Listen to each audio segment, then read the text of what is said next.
Hello guys, kumusta kayong lahat? So, ito na naman sa atin. Welcome back sa aking YouTube channel.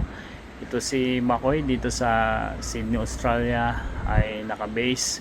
Bali, 2012 ako dumating dito sa Australia as a student visa.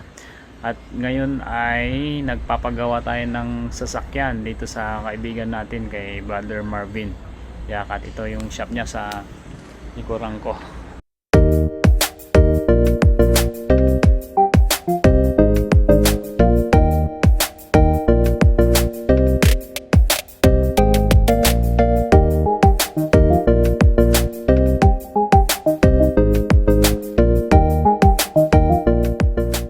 Bali, nagpagawa ako ng gulong. Dalawa yung gulong na pinapalitan natin. Tapos pina-inspect ko na rin sa kanya kung ano mga dapat ayusin. Sinamahan niya na rin ng wheel balancing.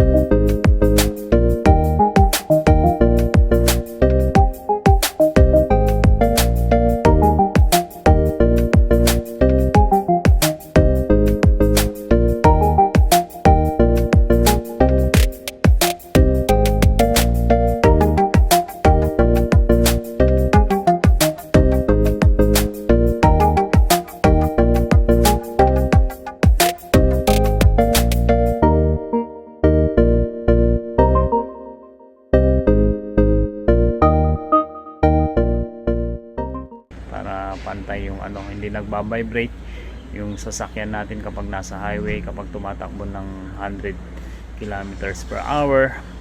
At saka syempre dyan na rin yung sasakyan natin for registration. So dito sa Australia, kapag older than 5 years old ang sasakyan mo, ay kailangan mo ng safety inspection, na ang kailangan gumawa nito ay license mechanic. Kaya dinala ko dito kay Brother Marvin. So yung tinatawag na safety inspection ay pink slip. So mandatory ito. Hindi ka makapag-register ng sasakyan mo kung hindi mo ipapagawa. So samahan nyo kami today dito, mga makulista, at ipapakita ko sa inyo yung mga ginagawa dito ni Ka Marvin. Isa ring mobile mechanic si Ka Marvin. Pwede kanyang puntahan sa bahay kapag may ipapagawa ka. At ito, tinitest drive niya na yung sasakyan ko. Brake test ang tawag dyan. Kasama kasi sa pink slip yun. Ayan mga makulista, at tapos na nga natin ipagawa yung sasakyan natin kay Ka Marvin. Nagpalit ako ng mga gulong. Hindi mo kasi pwedeng ipasa sa safety inspection kapag hindi maayos yung gulong mo. Lalo na pag yung sasakyan mo ay older than 5 years old. Ayan, at na-register na natin ang ating sasakyan. Ayun, si Ka Marvin ay isa din siyang mobile mechanic.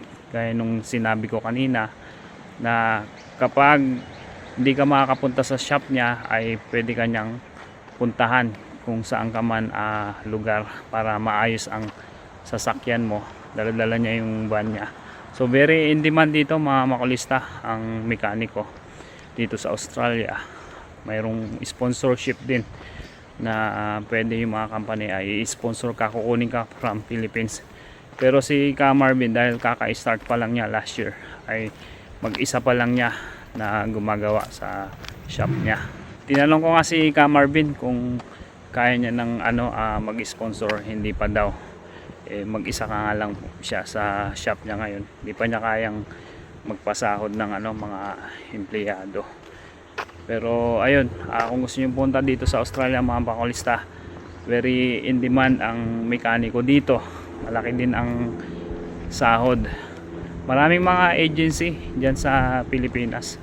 Mag search lang kayo, pwede nyong i-search sa www.sick.com.au or auindeed.com.